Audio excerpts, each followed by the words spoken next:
தொந்தரலங்காரம்.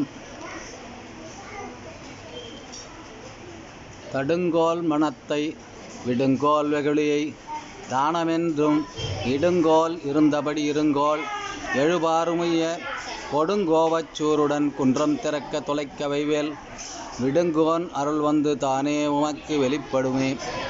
முருகனுடைய அருளை பெற வேண்டுமானால் மனதை ஒரு இடத்தில் நிலைநிறுத்த வேண்டும், கோபத்தை போக்க வேண்டும், தான தர்மங்களை செய்ய வேண்டும், உள்ளபடி நாம் இருக்க வேண்டும். அவ்வாறு செய்தால் 7 உலகம்